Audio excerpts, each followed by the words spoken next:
Olá, pessoal, estamos aqui em mais um episódio do nosso Sindicast para falar sobre temas de interesse da categoria do fisco, mas também temas muito relevantes para a sociedade em geral. Hoje, nosso entrevistado é o presidente do Sindicato dos Servidores no Fisco do Estado do Pará, Charles Alcântara. Tudo bem, Charles? Mais um papo aqui nosso. Tudo bem, Rita? Prazer te reencontrar aqui no Sindicast. Vamos lá, vamos conversar. Esperamos que seja bem esclarecedor, porque a gente trata com um tema árido e, às vezes, muito, digamos assim, não muito bem recebido pela sociedade, né? Que são os tributos, os impostos, as taxas.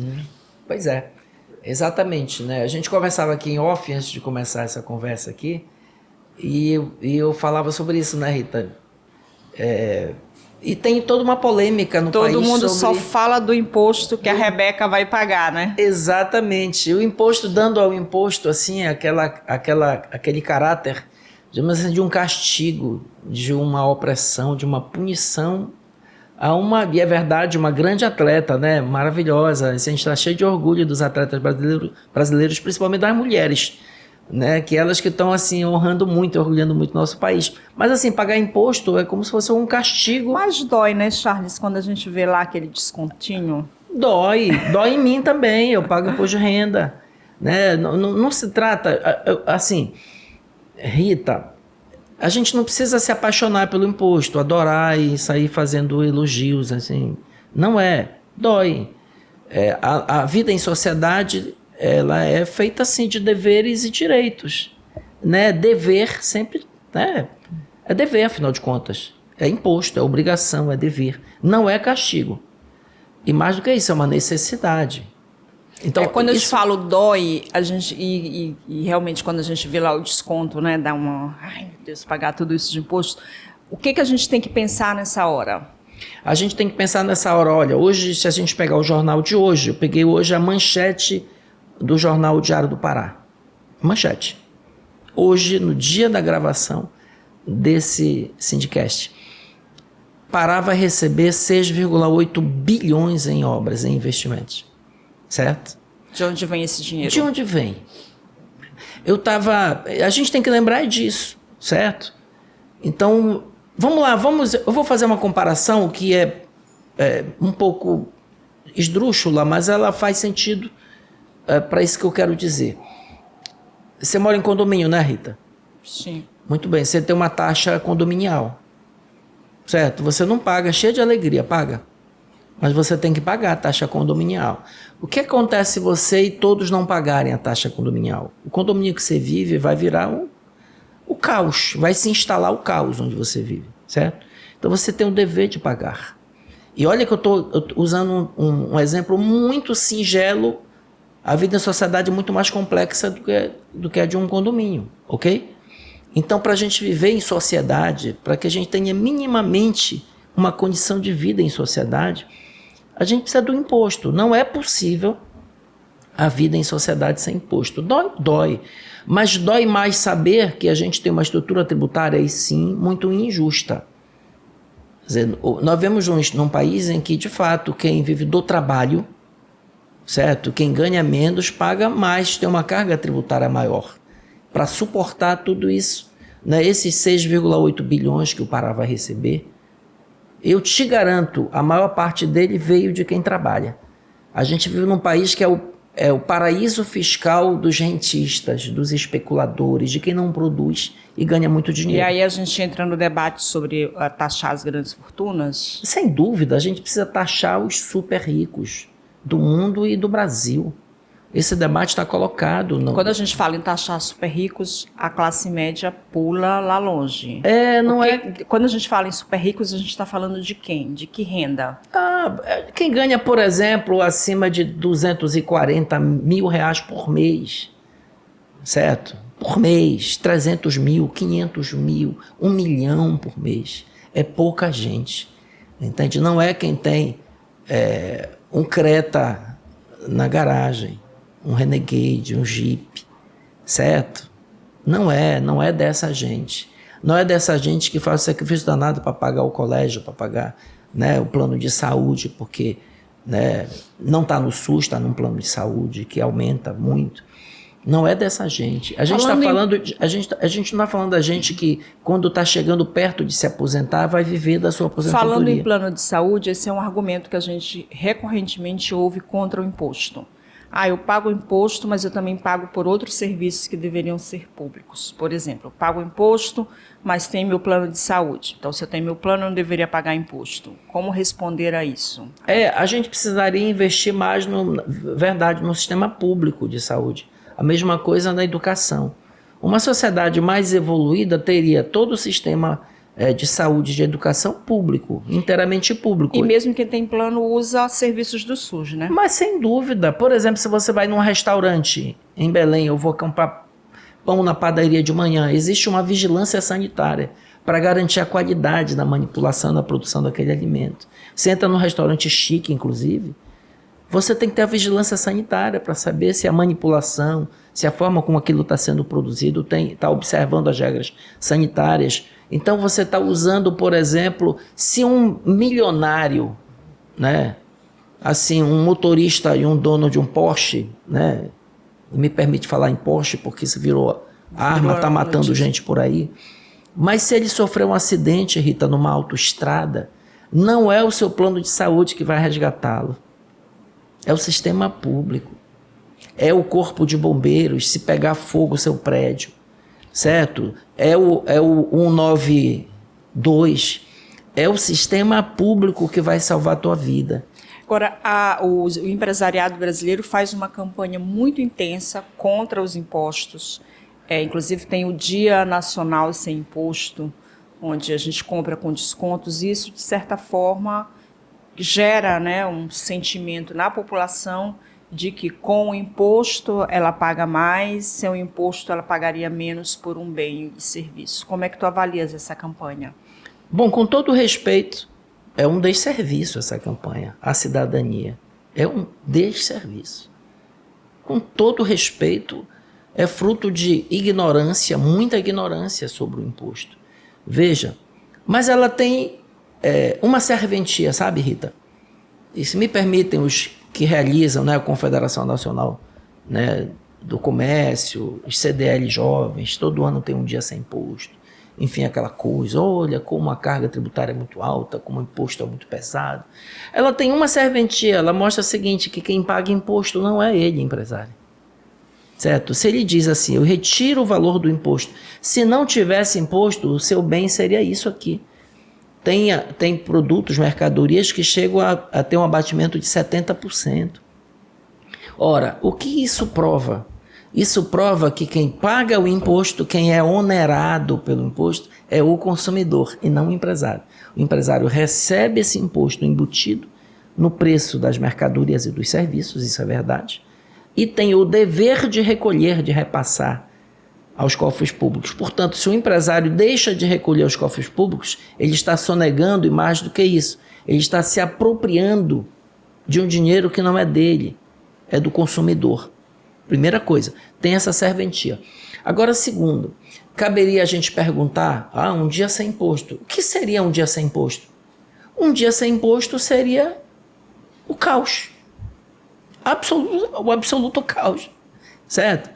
Tem um livro do professor Juliano Goulart. O professor Juliano Goulart é um economista, doutor em economia, que ele, inclusive, escreveu um livro aqui analisando as renúncias fiscais do Estado do Pará, num período de 15 anos, de 2005 a 2020.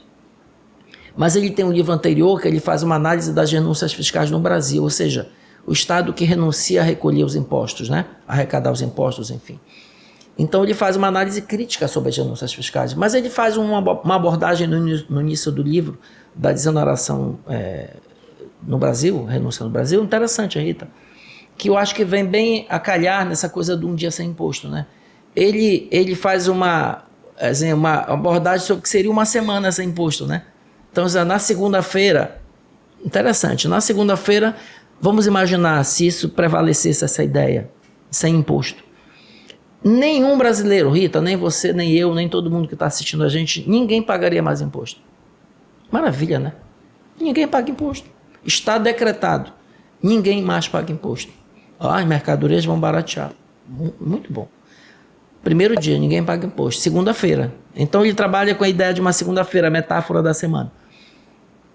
Na terça-feira, Rita, não se paga mais funcionário público.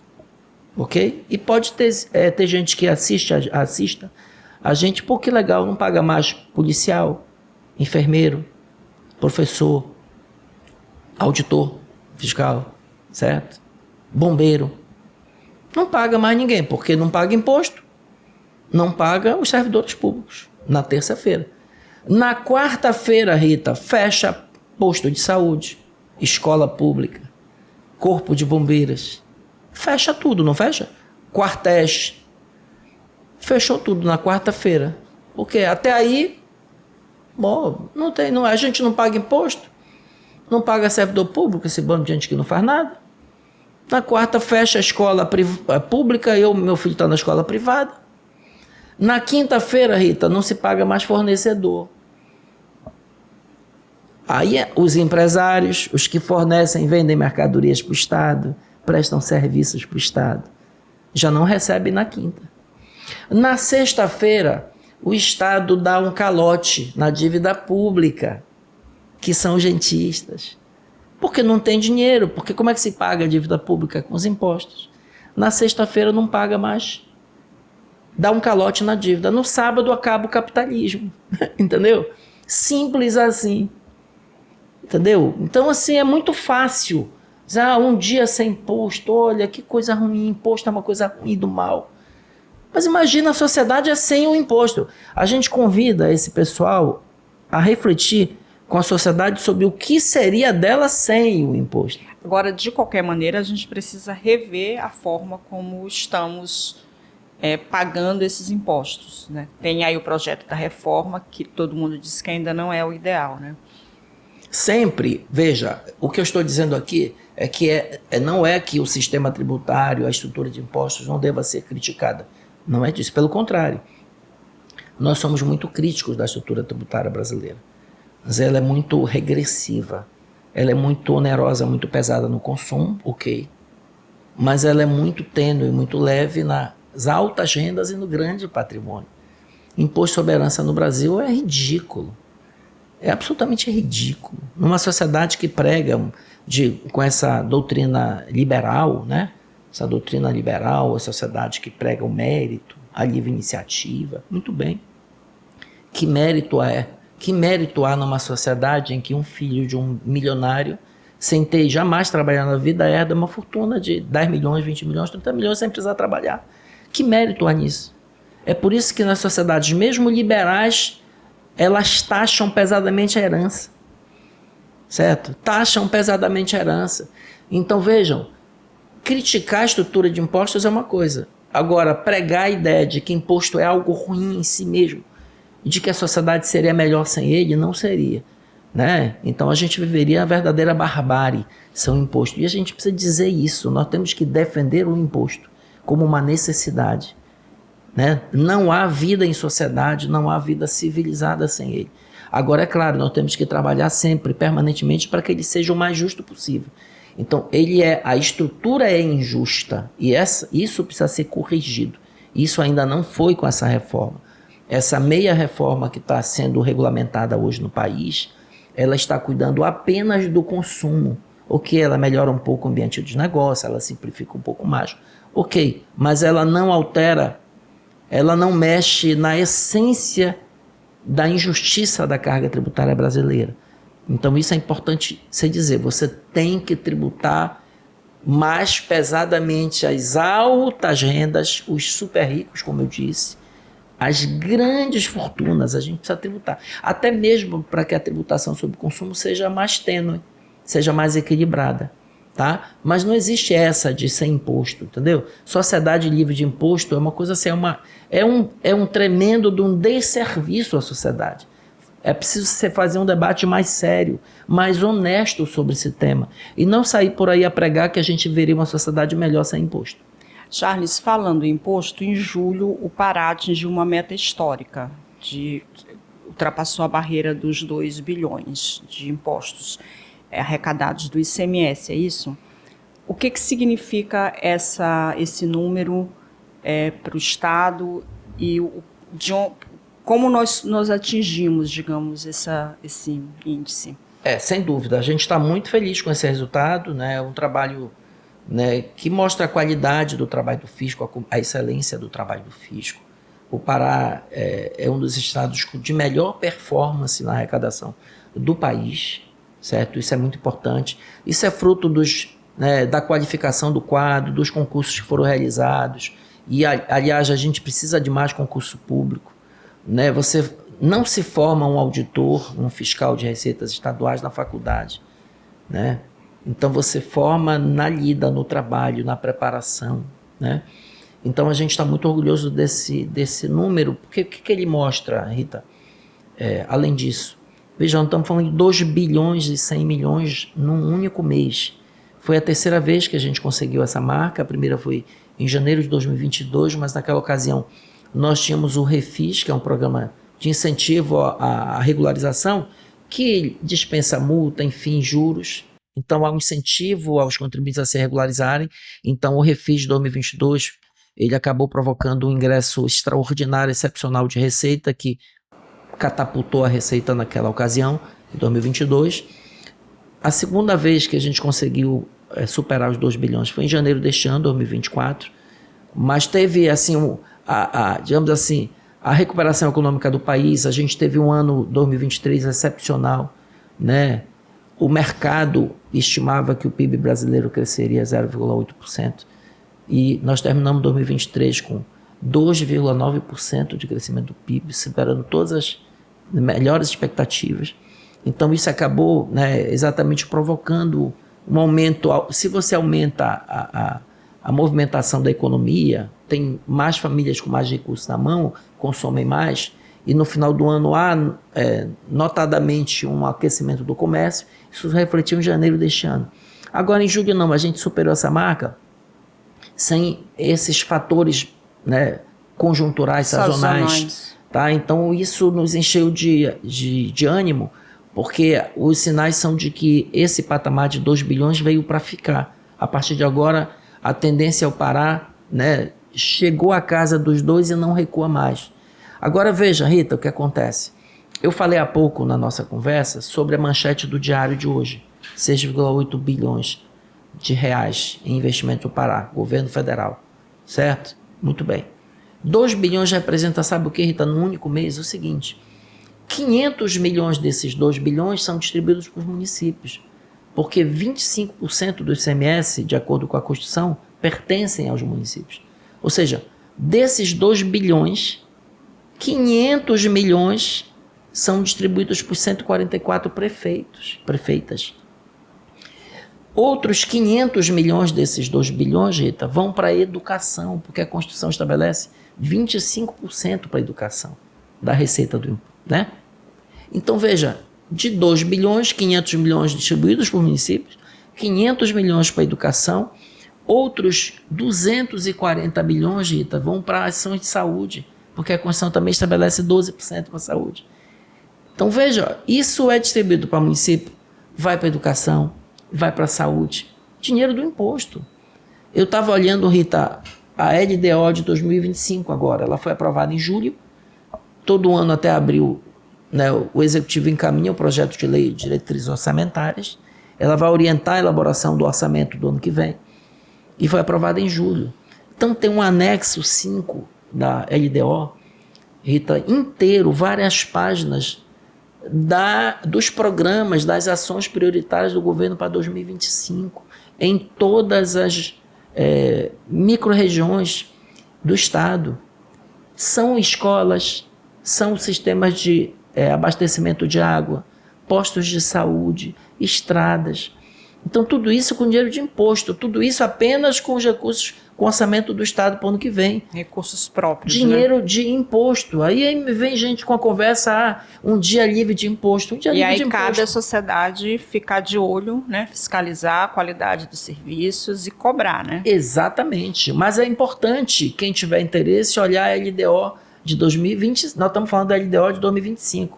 O que ela faz? Ela projeta quanto tende a ser a receita de 2025, quanto tende a ser a despesa em função dessa receita. Se você tem um tamanho de receita um pouco maior, certo? Você tem mais margem para poder realizar mais ações. Então isso é super importante. Isso é feito com dinheiro de imposto, né, gente? É isso aí. Charles, acho que a gente falou sobre tudo, né? Eu acho que sim. Eu acho que sim. Obrigada. A gente espera que esse papo sirva para esclarecer bastante sobre a importância dos impostos, sobre como eles são necessários na nossa vida em sociedade e também para a gente desmistificar alguns pontos, né?